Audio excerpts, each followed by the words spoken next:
Apoio Cultural. Grupo Joia. Seu grupo, sua moda. Grupo Santa Casa Saúde. Seu bem-estar em todos os nossos planos.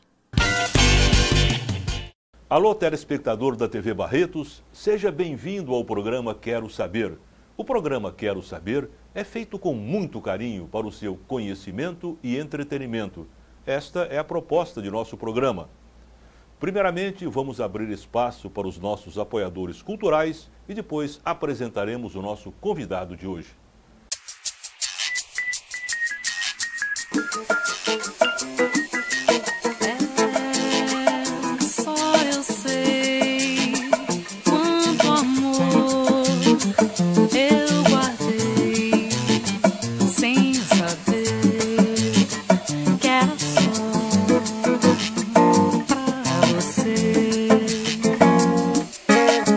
Grupo Joia, Coleção Verão 2014. Cuide de dar carinho para sua família, de conhecer novos horizontes, de realizar seus sonhos, de construir a sua história. Que da sua saúde e de sua família nós cuidamos. Grupo Santa Casa Saúde, o único com hospital próprio em Barretos e região. Seu bem-estar em todos os nossos planos. Hoje nós temos o imenso prazer de apresentar o programa o renomado oftalmologista barretense Dr. Afonso Celso das Neves. Médico oftalmologista, formado há 30 anos pela Faculdade de Medicina de Catanduva, com especialização em oftalmologia em São José do Rio Preto. Portador do título de especialista reconhecido pelo MEC e pelo Conselho Brasileiro de Oftalmologia, possui especialização ainda em auditoria médica e saúde pública. Na área de oftalmologia, atua especialmente em cirurgias de catarata. É o assunto que vamos abordar hoje com bastante frequência. Atua há 9 anos nos projetos de mutirões de cirurgia de catarata nos estados de São Paulo, Minas Gerais, Acre, Pará e Bahia. Com uma equipe composta por 8 cirurgiões, já foram realizadas mais de 150 mil cirurgias de cataratas. Em Barretos, possui clínica privada anexa ao Hospital São Jorge, onde realiza procedimentos clínicos e cirúrgicos há 27 anos. No programa de hoje, como já disse, vamos abordar muito sobre esse mal que atinge as pessoas acima de 40, 50 anos, que é a catarata, especialidade maior de nosso entrevistado de hoje. Doutor Afonso, uma honra muito grande recebê-lo no programa de hoje. Luiz, a honra é toda nossa. Eu sempre falo isso quando nós temos uma porta aberta numa imprensa, uma imprensa tão boa quanto essa, poder trazer aqui a nossa comunicação, falar um pouco da nossa especialidade e atualmente da nossa vivência, nesse trabalho amplo que nós vamos tendo aqui nesses rincões do Brasil, levando um pouco de luz para esse nosso povo tão cego. Doutor Afonso Celso das Neves, você nasceu em Barretos. Luiz, nasci em Barretos. Família toda daqui? Toda, né? aqui. Graças a Deus sou barretense nato. Nasci aqui em 59, na Santa Casa de Barretos, e nas mãos do nosso querido, já está no outro mundo. Está no andar de cima. Está no andar de cima. Uma pessoa maravilhosa que eu tive a honra de conviver bastante. E sou grato a ter nascido em Barretos. Sou feliz por ser barretense. Vamos recordar um pouquinho do seu primário, do seu ginasial. Onde é que você fez tudo isso? Então, Luiz, eu estudei aqui no 3º grupo, alfabetizei aqui no Almeida Pinto. No Almeida Pinto? Isso, saudoso Almeida Pinto. Ali na Praça da Bandeira, né? Isso, fui alfabetizado para a dona Ruth, nossa professora, que eu tive a honra também de poder operar a catarata dela. E ela passou por lá de cima também recentemente, o ano passado, uma pessoa maravilhosa. Então é uma professora que você recorda com muito carinho. Muito carinho. Ela nos alfabetizou, eu e meu irmão gêmeo, o Afonso Carlos. Depois nós fizemos o ginásio, o colégio, no Estadão, né? E depois eu fui fazer a faculdade de medicina. E aí a vida foi continuando. Era bom aluno ou era peralta na época? Não, Luiz, sabe escola, que eu fui um aluno de regular para bom. É? E no científico nós fomos um bom aluno, sim. Era um aluno. Você fez científico em Barretos? Em Barretos. No Estadão? No Estadão, lá no Estadão. Uma época muito boa. Na época boa do Estadão. Na época que você fazia o científico ali, já não precisava nem fazer cursinho praticamente. Você saía formado. Saía lá, tinindo, né? Tinindo. Realmente era uma base maravilhosa, o nosso querido Estadão. Depois você completou o científico e já fez o vestibular para medicina em Catanduva? Para medicina, fui fazer em Catanduva e lá fiz a graduação em medicina, depois fui para São José do Rio Preto. E como é que nasceu essa vontade de ser especialista em oftalmologia? Luiz, você sabe que essa vontade me vem muito de um saudoso médico barretense, aqui o doutor Aek. Doutor Wilson Aek. Wilson Aek Saig. Eu quando ia consultar, eu sou hipermétrico. Eu consultei muito com ele também, muito. E ele tinha aquele carinho todo, aquela dedicação, aquela Era um médico carinhoso, um homem explicava. carinhoso. O que eu gostava do Dr. Wilson Aek, na época que eu fazia consulta com ele, que ele explicava detalhadamente a sua doença, o que você tinha no olho. Era impressionante, Luiz, né? Uma coisa carinho. Quando eu voltei para a clínica dele ia até às 10 horas da noite. Ele fazia 3 turnos de medicina. É verdade. De manhã, à tarde e à noite. Era Campinas, lá que tinha lá em Campinas um centro oftalmológico muito bom, e Barretos, o Wilson Aek. E quando eu me formei e vim para cá, eu tive a honra de trabalhar com o Wilson ainda aqui no posto de saúde, aqui na antiga NBS. Ele continuava do mesmo jeito, com aquela mesma atenção, acordando às 5h30 da manhã, atendendo os pacientes, com a mesma atenção. Então ele me inspirou muito. E eu acho que ele foi uma grande fonte de inspiração para que eu seguisse a carreira na área de oftalmologia. E você está satisfeito como oftalmologista? Você acha que é uma especialização boa ainda nos dias de hoje? Luiz, olha, eu acredito que sim. A especialidade cresceu muito. Na década passada teve um grande desenvolvimento em virtude da tecnologia, que ela está muito relacionada com a bioengenharia. Então ela cresceu muito. Houve um aporte muito grande dos recém-formados nas áreas de oftalmologia, tanto que nós temos dificuldade para achar lugares na residência médica. Ah, é? Agora, nesses últimos anos, já começou a ter um superávit de oftalmologista, né? Porque tudo há um modismo, na medicina também há um modismo. As pessoas caminham para um lado, aí vai. Então, as pessoas nunca enxergam como que vai estar esse cenário há 15 anos na frente. Você não enxerga o cenário como está naquela hora. Hoje está um pouco congestionada a área, mas ainda é uma área muito bonita. Ainda falta profissionais em alguns cantos do Brasil. Eu aconselho, sim, os recém-formados a fazer oftalmologia. Eu acredito que quem tem aquela aptidão vai estar muito bem. Porque hoje as próprias óticas têm, parece que, especialistas, né, para pegar o grau das pessoas, então, né? Hoje existe um confronto, até agora recentemente, a presidenta Dilma, ela está até nesse ato médico, ela não aprovou. Então tem o optometrista. Optometria, né? Isso, a optometria é uma especialidade não reconhecida no território brasileiro. Ah, não é reconhecida? Agora, com o veto recente da presidenta, o mês passado, ela está querendo colocar isso. Aliás, é um entrave muito grande, né? Porque a oftalmologia, como especialidade médica, ela não só se detém na refração. Existe, aliás, a refração é apenas uma ênfase. Muitos problemas chama refração? Refração. A conduta do optometrista. Ele faz só a refração. Em muitos casos de refração, que é o cálculo da lente, que é fazer o óculos, está implícito em várias doenças oculares, onde o optometrista não tem condição de diagnosticar. Daí que nós temos aí grandes problemas, porque nos Estados Unidos, onde um país que nós pegamos como exemplo, onde a optometria ela é afindada como especialidade, e ela não é praticada por médico, e sim por um outro especialista, ele tem limite, a lei coloca ele limite. E lá as leis são realmente aplicadas. Então, ele sabe até onde ele vai, até onde ele não pode ir. Aqui no Brasil não tem lei. Então, você pega um optometrista que ele tem a única vontade dele é vender o óculos que está vinculado ao exame que ele está fazendo. Então, passa a ser uma coisa comercial. A medicina não tem esse implícito comercial. A medicina você tem que prestar o bem. É um outro tipo de prática. A parte comercial, ela vem como um resultado final. Como uma consequência, uma consequência de um trabalho, como todo mundo trabalha. Mas o médico não pode, primeiramente, visar apenas a parte financeira, a parte comercial, né, doutor Afonso? Luiz, parece ter uma hipocrisia falar isso nos dias de hoje. Mas, olha, se eu com 50... hipocrisia mesmo. Mas com 54 anos de idade, 30 de formação, eu posso falar alguma coisa, porque eu tenho um conhecimento disso. Se uma pessoa quer formar para médico hoje, pensando em ganhar dinheiro, ele muda de profissão. É que nem você querer ser padre. Existe de você uma tendência, que alguns chamam de vocação, afinidade, você tem que ter uma certa tendência para fazer aquilo. Porque a medicina é uma coisa que você vai fazer com gente, você tem que ter um carinho, em princípio. O dinheiro vai vir, como todo trabalho, se você for ser pintor, se você for gari, qualquer profissão, elas todas são dignas, o dinheiro vai aparecer. Mas se você for fazer medicina com essa única finalidade, busque outra coisa. Porque a medicina, eu não sei se os estudantes fazem a medicina com essa única finalidade, porque é o vestibular mais concorrido ainda hoje, é o vestibular de medicina, né? Luiz, nós temos um lado muito cultural, né? Isso vem lá do tempo de colônia, onde advogado, engenheiro, médico, eram as especialidades. Eram as profissões de elite, isso, né? Que davam muito status, o status de doutor, né? Então isso é meio colonial. Eu ainda olho isso com um pouco de restrição. Eu acho que as pessoas ainda têm que se consultar o coração, saber o que é aquela profissão, conversar, ter uma orientação, porque muitas vezes você depara com uma realidade naquilo que você formou que está muito distante daquilo que você busca. Aí vem as frustrações e aquilo que você conhece, as pessoas vão ser um mau profissional.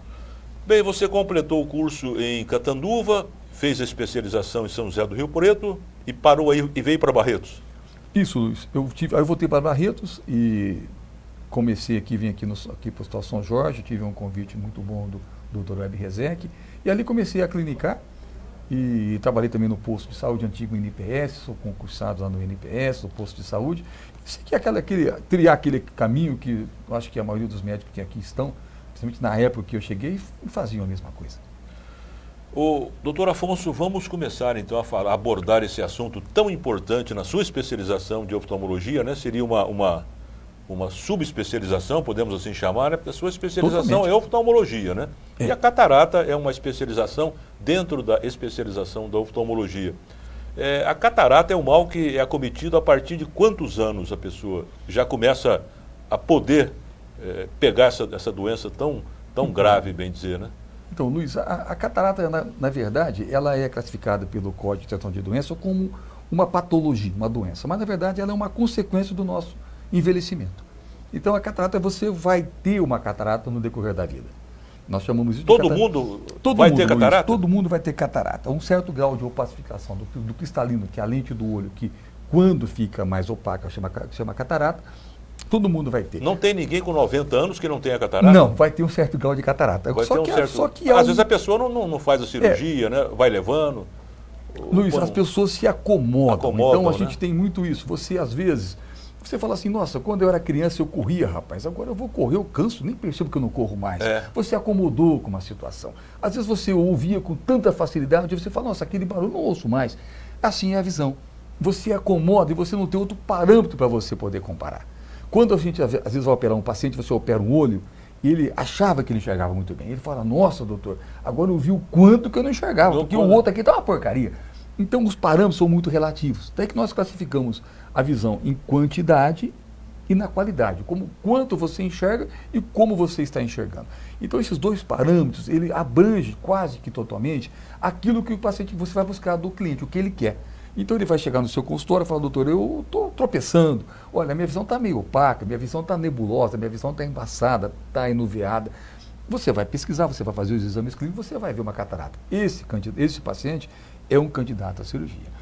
Às vezes ele tem um grau de catarata, uma opacificação que está muito pequeno, que está muito compatível com a vida dele ainda. Se você operar, você pode ter lá uma complicaçãozinha, ou se ficar muito bom, não vai ficar muito diferente do que ele está. Então você vai aguardar mais tempo. Então, além do conhecimento, também tem que existir um bom senso muito grande.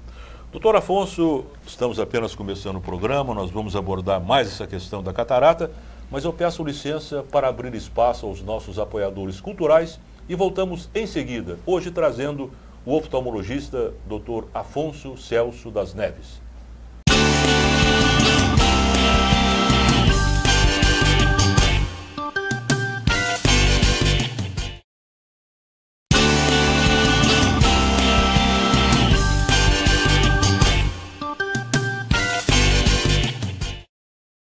Voltamos a apresentar o programa Quero Saber, hoje trazendo o Dr. Afonso Celso das Neves, oftalmologista em Barretos. Doutor Afonso, então catarata é isso, é um embaçamento da visão?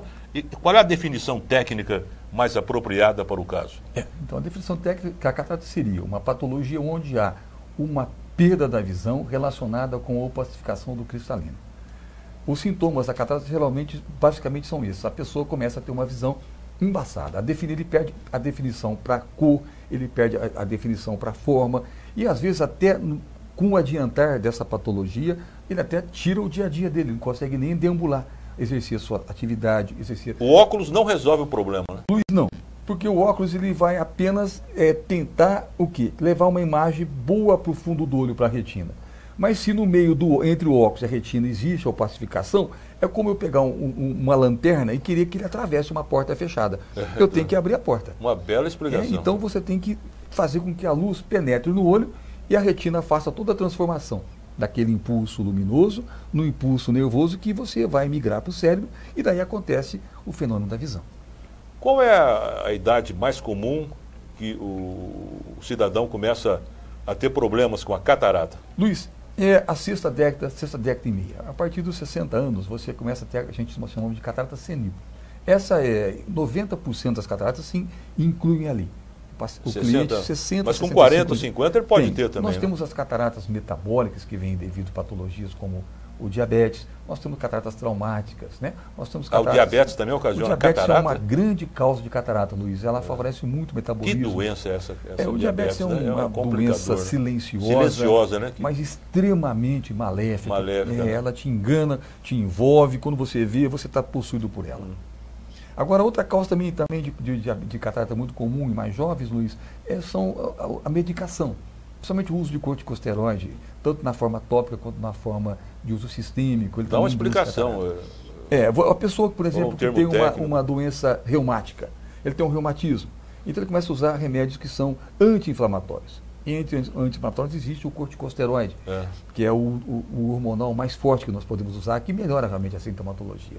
Esse remédio, em algumas pessoas, ele desenvolve um tipo de catarata, chamado catarata subcapsular, e que perde a visão abruptamente. É um caso muito comum de cirurgia de catarata em pessoas abaixo de 40 anos de idade.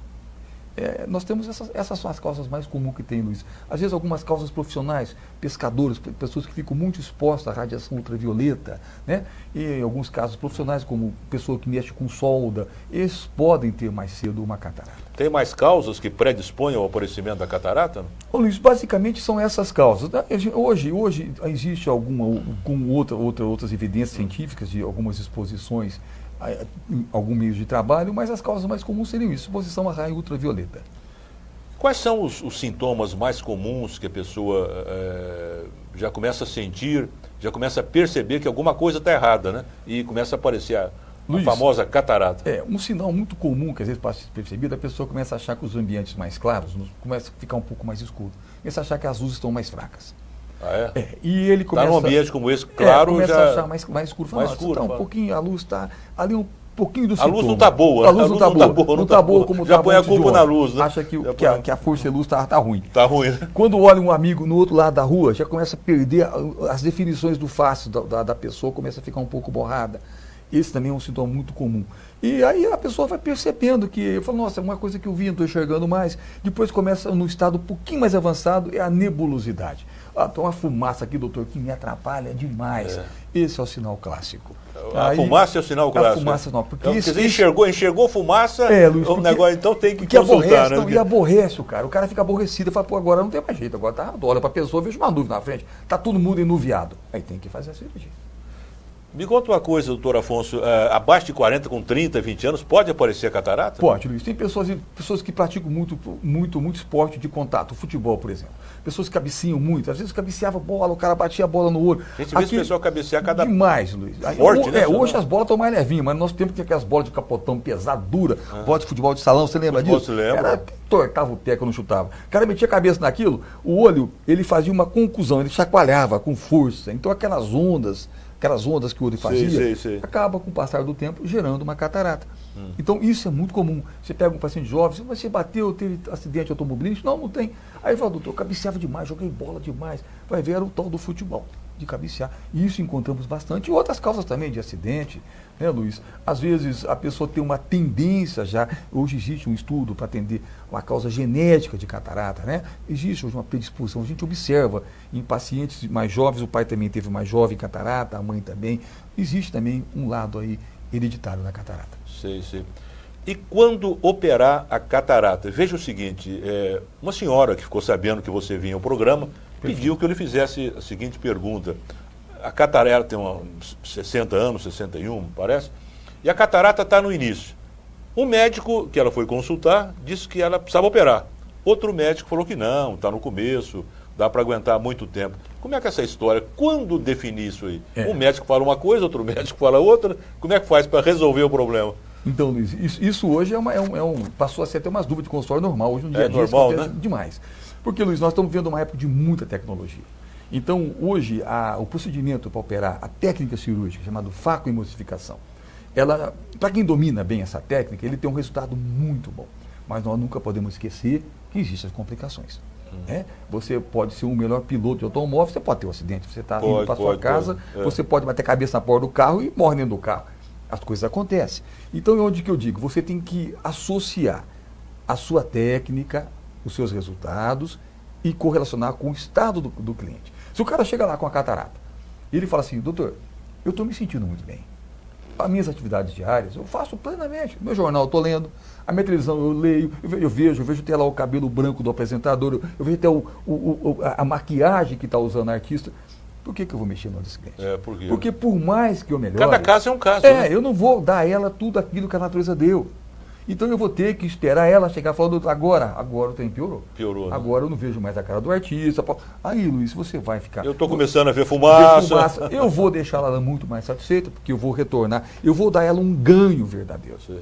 E não vou expor ela a nenhum risco. Se eu vou operar numa condição antes, como nós estávamos conversando, eu vou colocar ela num risco que ela não vai querer, ela vai ter um pouco sem vontade. Isso é péssimo. E por mais que eu faça, ela fala, doutor, ficou tão bom quanto estava antes.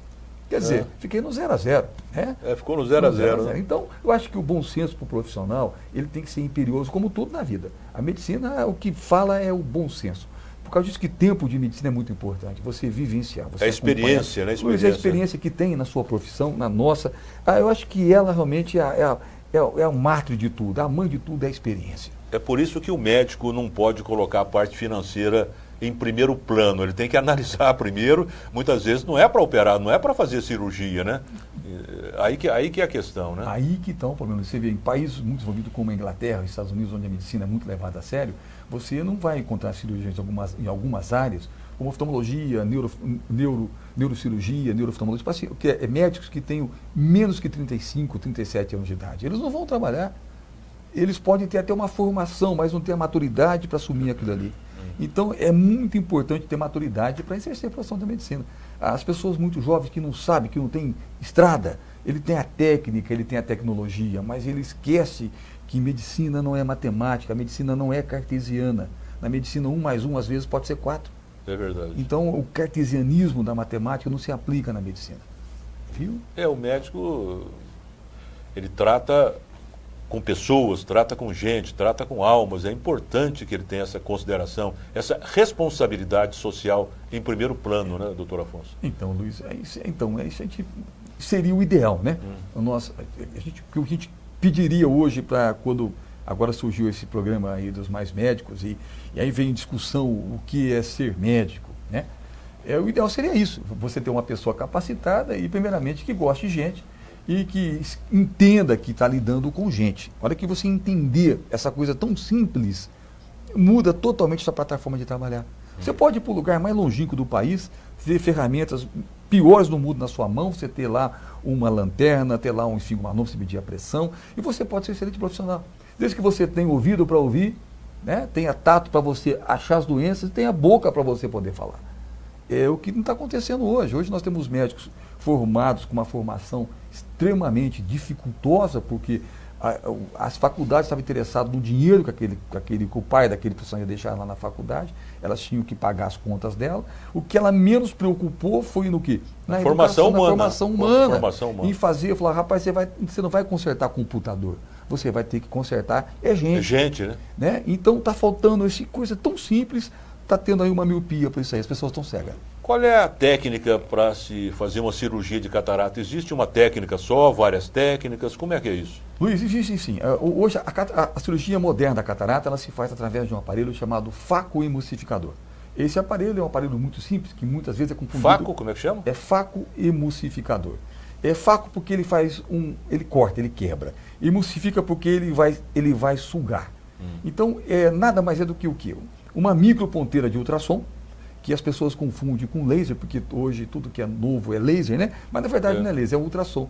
E você vai, em vez de você tirar toda aquela catarata, como se fazia antigamente, deixar o olho aberto, depois ter que dar ponto, você vai entrar numa microperfuração, numa perfuração mínima que você faz. Esse é um aparelho mais moderno, então, né? Esse, Luiz, é o que nós fazemos hoje. Isso é o que há de mais novo. Se você for operar aqui em Barretos, se for operar lá no hospital chique de Nova York, em Londres, em Paris... É o mesmo aparelho, né? É a mesma coisa. Às vezes até a mesma máquina do mesmo fabricante, né? Então essa é a técnica mais moderna. Estamos começando agora uma técnica mais moderna ainda, que é associar esse aparelho com outro aparelho também, esse de laser, para você fazer o que nós chamamos de penetração ocular.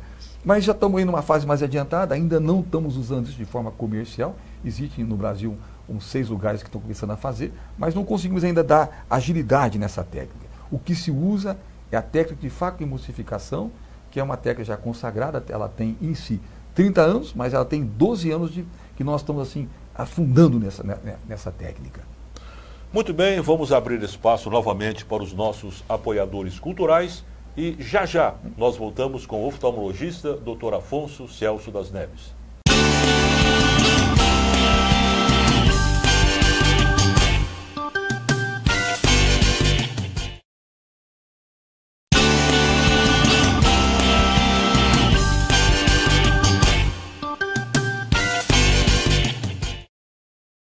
Voltamos a apresentar o programa Quero Saber, hoje trazendo o Dr. Afonso Celso das Neves, oftalmologista em Barretos. Por que não se pode fazer a cirurgia dos 2 olhos ao mesmo tempo? Normalmente não se faz, sempre faz de um, depois passa um tempo, né? Faz a cirurgia do outro olho. Por que não pode fazer dos 2 ao mesmo tempo? Então, Luiz, isso é uma pergunta muito interessante. Nós não tínhamos nem conversado sobre isso, nem não sabia que você ia fazer essa pergunta. Eu até tinha esquecido de falar, vamos falar sobre isso. Foi muito bom você lembrar. Por quê? Hoje nós fazemos todos esses projetos no Brasil todo de operar catarata, e nesse lugar nós fazemos a cirurgia bilateral. Nós operamos os 2 olhos. Nós somos um dos pioneiros no mundo a fazer cirurgia bilateral. E hoje nós temos uma casuística que nos comprova que a segurança é tão igual como fazer monocular. Mas para você ver como existe ainda, mesmo sobre nós que fazemos a cirurgia, um pouco de tabu, na minha clínica privada, aqui em Barretos, nós fazemos a catarata ainda monocular. Porque existe um risco, Luiz, de você trabalhar com o aparelho e de repente você ter uma infecção naquele olho. Mesmo que você troque todo o aparato, toda a parte descartável do aparelho, você vai operar outro olho, você pode ter outro risco de ter infecção naquele olho. Às vezes a pessoa... No olho que está sendo operado. No olho que está sendo operado. Às vezes a pessoa tem uma sinusite, por exemplo. E aquela sinusite ela vai passar por uma parte endógena, por dentro do sangue, pode carregar aquele patógeno que estava numa sinusite frontal para dentro do olho. E de repente ela pode passar para o outro olho. É uma coisa muito difícil de acontecer, mas acontece. Existe uma patologia chamada oftalmia simpática, onde quando um olho inflamado, ele pode gerar cegueira no outro olho. É um enigma da medicina que ainda não conseguimos provar. Então, de repente, você pode ter um caso desse. Você opera um olho, inflama, e esse olho pode pegar outro que já está meio inflamado por causa da cirurgia também. E outras causas, mas a barreira maior que existe seria as infecções. A infecção ainda é um grande inimigo nosso de quem pratica a cirurgia de catarata. Apesar que hoje, com essa técnica moderna da facoemulsificação, nós operamos muito rápido, nós temos E qual é o percentual de incidência de infecção? Existe uma? Tem. Luiz, na nossa experiência, eu vou te falar, a experiência mundial, 1,8%. Isso aí é de livro. Ainda é 1,8%, 1,5% dos casos de cirurgia que você vai ter complicações. De endoftalmite, que seria a infecção do olho, a mais temível das patologias no olho, você está na faixa de 0,7 a 1,2. A nossa experiência, Luiz, não chega a 0,2. Por quê? Nós criamos um processo, durante a cirurgia nós fazemos a injeção dentro do olho, nós chamamos intraocular, de um antibiótico chamado quinolona de 4ª geração. Nós somos também um dos pioneiros a fazer isso em âmbito mundial. Hoje nós temos uma casuística de mais de 200 mil casos operados, colocando a quinolona, porque as pessoas achavam que ia dar algum problema, alguma reação, algumas coisas técnicas na cirurgia com o uso desse produto. Nós usamos e com isso nós temos uma casuística formidável. Nós operamos nesses sertões do mundo aqui do Brasil, onde as pessoas têm pouca noção de higiene às vezes, onde o uso do antibiótico pós-operatório é muito mal usado e você vai encontrar 0 de infecção ocular. Né? Nós chegamos a uma casuística, Luiz, que é de chamar a atenção. Aqui em Ribeirão Preto, no Oftalmo Centro de Ribeirão, onde que é um lugar muito chique, muito bonito, muito bom, tecnicamente, altíssimos profissionais, onde se pratica medicina de primeiro mundo, houve uma época, o ano passado, em que nós fizemos uma correlação daquele período que eles operaram, obviamente um número pequeno de pacientes, e nós um número muito grande, nós operamos durante um projeto no Acre e na Bahia. Eles tiveram muito mais infecções aqui em Ribeirão Preto do que nós fazendo cirurgias no sertão. Qual que era a diferença nossa? O uso da quinolona no pós-operatório imediato e o nosso tempo cirúrgico. Por a gente ficar muito habituado a operar, o tempo cirúrgico nosso é muito pequeno. E o tempo cirúrgico hoje está provado que quanto maior o tempo que você gasta a cirurgia, maior o risco que você tem de infecção. Então, quando você vai aprimorando a técnica, Luiz, o risco vai diminuindo e você vai ficando um pouquinho mais solto para você operar os dois olhos. Né? Sim. Que seria o ideal, porque onde nós vamos, às vezes, nos casos dessas cirurgias feitas no sertão, onde você não vai ter uma segunda chance de voltar. Uma segunda chance de voltar. Então você tem que fazer tem que operar os dois olhos. E quando dá essa infecção, perde-se o olho? Luiz, hoje não, você não vai perder a visão, porque nós temos hoje realmente um aparato para poder corrigir, mas é um risco muito grande. Muito grande, né? Você corre o risco de 50% de ter uma perda quase que total da visão. Vamos falar agora nesse importante projeto que você participa no Brasil todo, né? É um mutirão. Como é que chama o projeto, doutor Afonso? Então, Luiz, na verdade, ele é um mutirão de cirurgia de catarata. Em cada lugar que nós estamos, em cada estado, ele adquire um nome onde o governador do estado... Normalmente você chama de mutirão de catarata. Mutirão. O nome mutirão eu acho até um pouco pejorativo, porque quando você fala de mutirão no Brasil, a pessoa vê aquela coisa que é um montoado de gente que faz de qualquer jeito, às vezes são acadêmicos, a gente vê aquele negócio do projeto Rondon, é totalmente diferente. Ali é uma coisa extremamente capacitada, nós temos profissionais, Luiz, exigência mínima de 10 anos de formado. Nós não podemos ter complicações. Quando se faz um contrato com o governo do estado ou com o governo federal, existe no contrato a exigência mínima de 10 anos? Todo mundo tem que ter título de especialista. Nós temos que ter pelo menos 2 pessoas no grupo que têm doutorado. E agora estamos até exigindo que tenha pós-doctor. Então, quer dizer, é uma coisa muito bem feita, Luiz, porque... Muita responsabilidade. Porque o que dá, o que é bonito para o paciente é ele enxergar. Mas, infelizmente, existe uma imprensa maldosa, às vezes existe a oposição de um governo que está na situação, que para eles importa aquilo que vai dar errado. Então, nós não podemos ter problemas. Muitas vezes aquilo que dá errado é o que dá notícia. É o que dá notícia, Luiz. Você imagina, você chega num lugar onde você opera numa semana 2.000 pacientes, onde as condições de higiene não são as melhores. Então, você é que nem eu pegar você, colocar numa perua Kombi, com 4 pneus careca, mandar você descer a Estrada de Santos correndo a 120 por hora. O risco de você cair é muito grande. Então você tem que estar muito bem aparelhado, tecnicamente, cientificamente, para você poder não deixar a complicação para trás, porque aí dá um bafafá desgramado. Esse projeto que vocês fazem, chamado mutirão, que em cada estado brasileiro adquire um nome, isso é subvencionado pelos governos estaduais ou também pelo governo federal, né? Isso. A verba básica ela vem do Ministério da Saúde. Ele faz a distribuição. Então ele tem um contrato com os estados. Os estados fazem... A verba básica vem do Ministério da Saúde. Ministério da Saúde. Que esse último ano agora triplicou o governo federal. Ele agora as cirurgias eletivas, da qual a catarata faz parte, está sofrendo um aporte muito grande. O ano passado foi operado no Brasil 450 mil cirurgias de catarata. Espera-se agora para 2013 chegar na casa dos 500 mil cirurgias. Se você parar e pensar... Só pela sua equipe? Não, por todas as cirurgias do Brasil. Todas as cirurgias estão vinculadas ao Ministério da Saúde. Se você parar a pensar que 46% da população tem catarata, é um número pequeno ainda. Né? No Brasil nós vamos ter pelo menos 2.000 casos, 2 milhões de casos de catarata surgindo a cada ano. É muita coisa. É muita coisa. É muita coisa. O campo é muito grande. É muito amplo, Luiz. A população está envelhecendo. Daqui 25 anos nós vamos ter a população de pessoas chamada terceira idade, quase igual as pessoas jovens ou maior. Quer dizer, o número de cataratas só tende a aumentar. E qual é o tempo médio de uma cirurgia dessa? Luiz, o tempo médio... Quando vão para o sertão, em quantos estados vocês já visitaram? Luiz, nós estamos no estado do Acre, no estado do Pará, agora vamos começar Minas Gerais, e estamos também aqui no estado de São Paulo, e Bahia, que nós estamos já há 3 anos, né? Você ter uma ideia, Luiz, só no estado da Bahia, nós fizemos o ano passado 70 mil cirurgias de catarata. 70 mil? 70 mil. Só a sua equipe? Só a minha equipe. No estado do Acre, nós fizemos 28... São 8 cirurgiões? 8 cirurgiões. 8 cirurgiões. No estado do Acre, 28 mil cirurgias. Se você tiver uma ideia que o estado de São Paulo produziu ano passado, nós quase não operamos no estado de São Paulo, 85 mil cirurgias de catarata. No Acre nós fizemos 28 mil cirurgias. Se o pessoal entrar no portal do Ministério da Saúde, ele vai ver lá o ranking das cirurgias, vai ver que a Bahia ocupa o 2º lugar do estado que mais operou catarata no Brasil nesses últimos 3 anos. E a Bahia era o último estado há 4 anos atrás, antes de nós estarmos lá.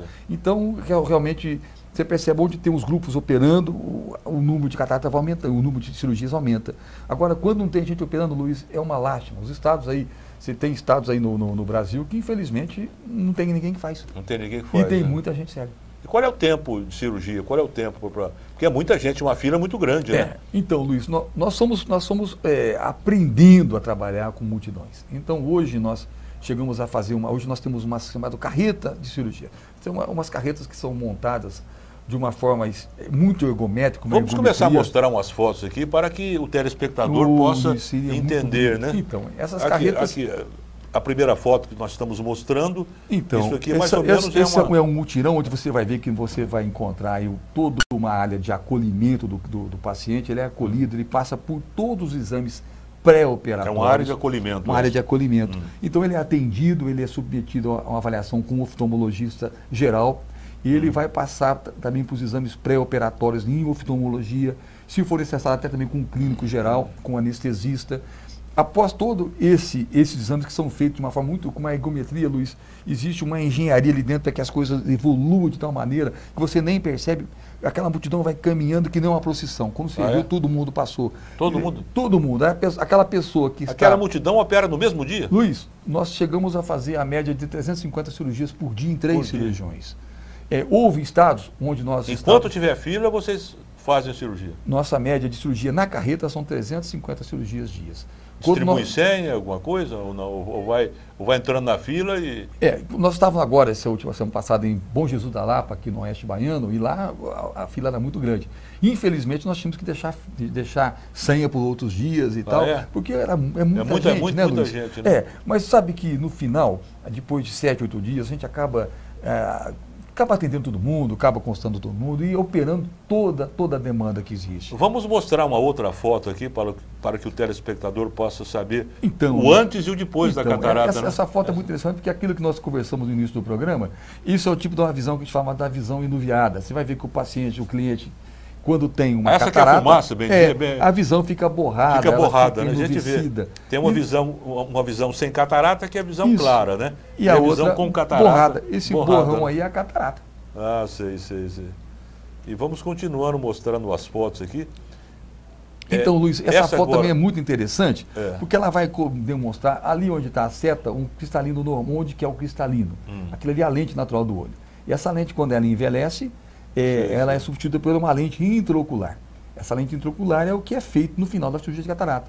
Toda a cirurgia é feita para colocar essa lente intraocular. E essa outra foto aqui, são esses dois olhos aqui? Então, essa foto... durante a cirurgia isso aí, né? Aí essa foto onde você está vendo o olho que está branco, é uma catarata chamada catarata branca, é um estado onde o cliente não enxerga nada, a visão, perda total da visão, e na foto ao lado, na foto anexa, você vai ver que o olho já está operado, é um pós-operatório imediato. Essa aqui é a fila, né? A famosa então, Luiz, fila. Olha, nós temos um braço da nossa organização, que é uma ONG, onde nós prestamos um serviço chamado Voluntários do Sertão, que tem 13 anos esse programa, é de um colega de Ribeirão Preto, e nós viajamos. E nesse local que o pessoal está vendo, é aqui no estado da Bahia, em Anagé, esse ano foi em Anagé. É um caso muito bacana, porque todo o pessoal da USP de Ribeirão, todas as áreas vão junto. Nós vamos com o avião da FAB, tal. É um dia até festivo para todo mundo, menos para nós, que nós temos que trabalhar demais. A oftalmologia aí é o carro-chefe. Então nós fazemos doação, o nosso projeto doa para essa ONG as cirurgias. Nós fazemos tudo gratuitamente, Luiz. Aí não há custo, aí não há nada de governo, aí realmente é o nosso braço filantrópico. Bem, vamos para mais um intervalo para os nossos apoiadores culturais e voltamos em seguida, já, com o Dr. Afonso Celso das Neves.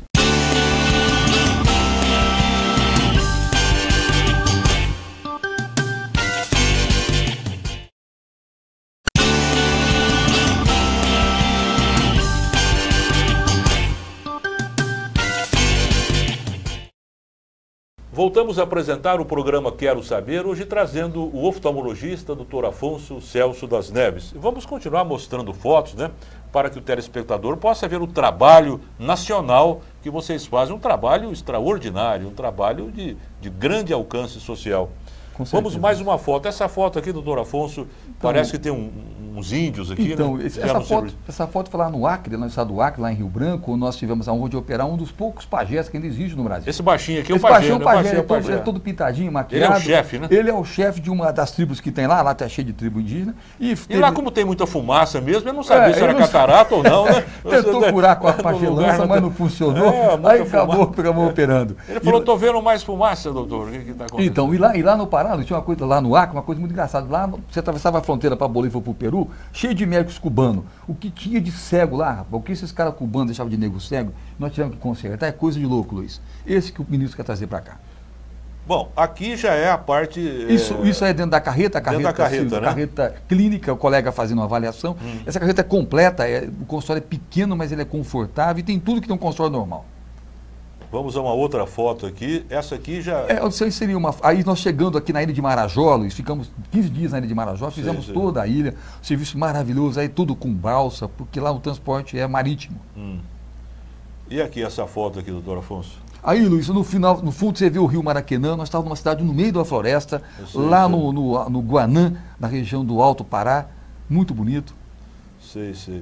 Vamos então a mais... Tecnologia no meio da floresta, Luiz, é uma coisa fantástica. É importante, né? Fantástico. Muito bom. Vamos então ver mais fotos aqui. E...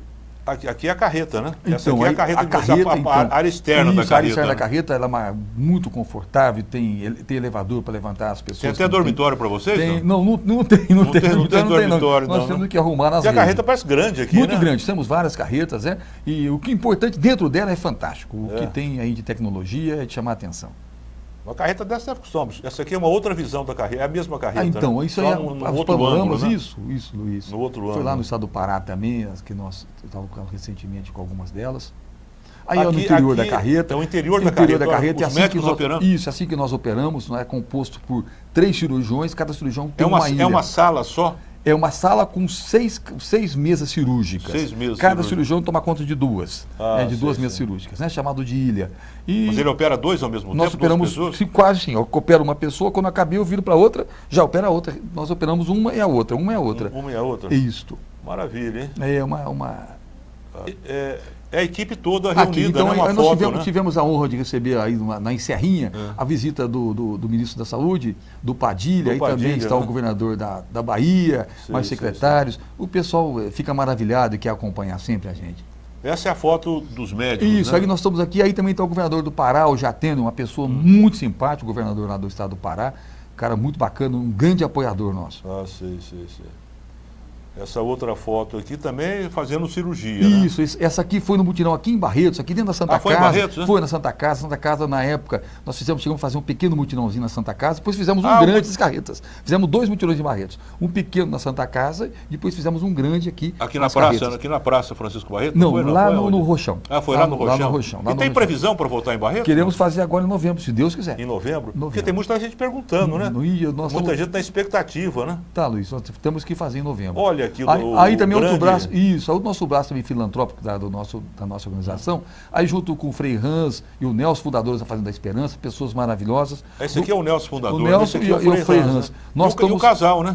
Eu e a minha namorada, a Cláudia, nós remodelamos e montamos um hospital para ele em Moçambique, e nós vamos estrear esse hospital para ele lá em Moçambique agora, espera até o ano poder Moçambique operar lá. Vamos ver mais uma fotozinha. Essa aqui é o interior da carreta, mostrando a distribuição das mesas cirúrgicas, né? A ergometria que tem lá dentro dos espaços. Sei. Vamos lá ver mais uma foto. Esse aqui é o... É um espaço do consultório, o consultório clínico, é muito bonito, muito bem montado, é muito aconchegante, tem tudo que teria no consultório moderno. Sei. Vamos a outra aqui, me parece que já... Aí a carreta com a sua formação, é tudo mostrando como é que funciona a ergometria do dia a dia, do trabalho com essas carretas. Bem, eu tenho a impressão que com essas fotos já podemos mostrar ao nosso telespectador como é a prática de vocês no dia a dia, com certeza, como vocês levam os consultórios para o Brasil todo através de uma carreta, né? Graças a Deus, Luiz, estamos levando luz para esse povo, é muito bom. A satisfação que nós temos em estar podendo dar essa esperança ao povo, Luiz, é uma experiência que tem que ser vivida. Eu acho que de catarata nós já falamos bastante, né, doutor Afonso? Eu tenho a impressão que já abrangemos praticamente tudo sobre isso. Eu acredito que sim. Falando Você bastante. foi político uma certa ocasião aí, né? Chegou a ocupar um cargo de vice-prefeito em Barretos. Gostou da experiência, não? Então, Luiz, eu falo sempre assim, eu estive político uma época, né? Eu estive, né? Eu estive político uma época. Mas, Luiz, eu acho que, assim, é uma experiência válida. Assim. Válida, né? Válida. Eu acho que, infelizmente, eu ocupei um cargo que eu fui vice-prefeito da cidade, tinha um prefeito extremamente experiente, e eu acho que eu pude colaborar. Se me desse uma nota, eu daria nota 7. Valeu a pena. Sei. E você voltaria a ser político ou não? Luiz, sinceramente, eu acredito que não. Não. Por quê? O que te aborreceu tanto assim, não? Eu não sei, Luiz, acho que a idade, a maturidade, você acompanhando... Você também tem uma vocação muito grande na sua profissão, né? Acaba atrapalhando, evidentemente. Isso, existe atrapalha também, muito, né? E também esses intempéries, mas ser político tem que ser muito corajoso, Luiz. Eu acho que eu deixei de ser corajoso para a política. Sei. Doutor Afonso, você é uma pessoa, um formador de opinião, um médico, né? Já foi político e tal. Você vê tanta violência nesse país e nós temos o problema da grande discussão atualmente, que é se nós vamos diminuir a maioridade penal de 18 para 16, porque tem muito jovem cometendo crimes bárbaros. Você é a favor da diminuição ou fica como está nos 18 Luiz, anos? Então, a pessoa vai querer falar, puta, vamos diminuir. E vamos colocar esse pessoal na onde? Se desde que tenha onde colocar, onde tenha reeducação, eu acho que tem que existir. Agora, eu acho, se você perguntar, você é médico, você é a favor da pena de morte? Aí o médico fala assim, eu sou a favor. O cara fala, pô, mas como? Você quer dar vida, quer tirar a vida? Temos que começar a pensar. Temos que começar a pensar. Nosso país está perdido, nós não temos mais esperanças. Hoje eu vi que ela fala assim, nossa, eu estou vendo uma manifestação com baderneiro. Bom, a baderna é um subproduto de uma manifestação. Existe uma manifestação porque existe uma insatisfação. O baderneiro é uma consequência. O problema é mais embaixo. Então, antes de pensar em abaixar a maioridade penal, vamos pensar onde colocar essa pessoa, como reeducar. Não esquecer que, antes de tudo, a prisão é uma reeducação. Se você tirar isso da reeducação, você tem que aniquilar o prisioneiro. Então, tire ele totalmente da sociedade. Não pagando 5, 10 mil reais por mês. Temos que repensar. Os Estados Unidos fizeram isso há 150 anos atrás e se tornou a maior potência do mundo. Enquanto tivermos aqui com essa mentalidade tupiniquim, latina, e às vezes de um cristianismo mal fundamentado, o grande passo nunca vai ser dado. O grande passo só se dá quando colocarmos realmente a verdade para ser discutida. E é isso que os políticos precisam fazer. Parem de fazer politicagem, vamos fazer uma política de verdade. O mundo vai ser melhor. O que você achou das manifestações de junho, julho e até hoje tendo manifestação? Parece que a coisa não parou. Você acha que isso vai resolver o problema do Brasil? Luiz, bom, o povo está saturado de tudo, né? De tudo. Principalmente essa injustiça social. A classe política, a classe dominante, os exemplos moldados, ficaremos aqui dias falando sobre isso, é um mal necessário. Eu não acho que depredar bens das pessoas, particulares, públicas, seja essa a finalidade. Mas vem cá, antes de medir as consequências, antes de ouvir as consequências, vamos medir as consequências. Eu acho que o governo abusou muito. Eu acho que ainda tem muita coisa ruim para vir. Programa Mais Médicos. Você é a favor desse programa? Você é a favor dos conselhos federais de medicina, exigindo o famoso revalida? O que você está achando disso tudo, dessa briga entre a sociedade médica e o governo federal? Luiz, eu tive a honra de estar com o ministro Padilha agora, quarta-feira passada, e eu falei isso para ele pessoalmente. Não tem como você gostar de um programa Mais Médico, porque o fundamento é político. O que um médico de fora, num lugar onde ele vai ter pouca coisa para fazer, não sendo nem brasileiro, se nós brasileiros temos dificuldade, o que ele pode fazer? Eu acho que tem que pensar, não é falta de médico, falta é infraestrutura. Há uma má distribuição. Mas o médico não quer ir lá para o Nordeste, lá para o Pará, para não sei onde. Luiz, não quer ir, realmente não tem mesmo. Isso aí, nós temos que conseguir. Ele não vai por quê? Porque não tem infraestrutura. Quando o governo começar a reestruturar, começar lá na escola, a educação médica bem dada, eu acho que sim. Agora, no momento, a efervescência é a eleição de 2014. Quando eu viro o foco de pensar, aí vamos esquecer tudo. E sem o revalida também não, é muito difícil, né? Muito difícil. Nós temos uma Constituição. A medicina é baseada numa Constituição. Os Conselhos Regionais de Medicina é fundamentada pela Constituição. O Ministério da Saúde veio agora, semana passada, publicar que quem vai dar a autorização para esses médicos praticar medicina é o próprio Ministério da Saúde. Peraí, ele pulou toda a Constituição. Ou seja, o próprio governo não seguindo a Constituição. Peraí, aí nós temos que pensar em outra coisa. Isso não dá para... Luiz, não dá para falar sobre coisas que são ilegais. Eu falo sobre ilegalidade. Olha que você está falando em ilegalidade, eu deixo de dar minha opinião. Hoje a medicina particular está difícil, né, doutor? Luiz... Ela socializou muito, né? E socializou por baixo, né, Luiz? Você veja, pega aí os Estados Unidos da América, um país milionário, então, a maior discussão hoje é saúde. O governo do Barack Obama cortou o pouco que dá para a saúde pública. Agora estão tentando fazer os mais ricos, fazer uma doação para poder dar plano de saúde para os mais pobres. Porque não existe saúde lá pública como aqui. O Brasil, um país emergente e pobre, dando saúde para todo mundo. Peraí, é uma hipocrisia, Luiz. Né? É muita hipocrisia do governo. Não dá para bancar 200 milhões de pessoas pelo plano de saúde. É impossível. Doutor Afonso, para quem o senhor faria uma reverência, uma pessoa histórica, uma pessoa que o senhor acha que está transformando o mundo ou transformou o mundo, uma pessoa séria que o senhor se curvaria em reverência? Luiz, tem essa pessoa? Tem. Teremos várias pessoas na história, pessoas na atualidade, no mundo todo.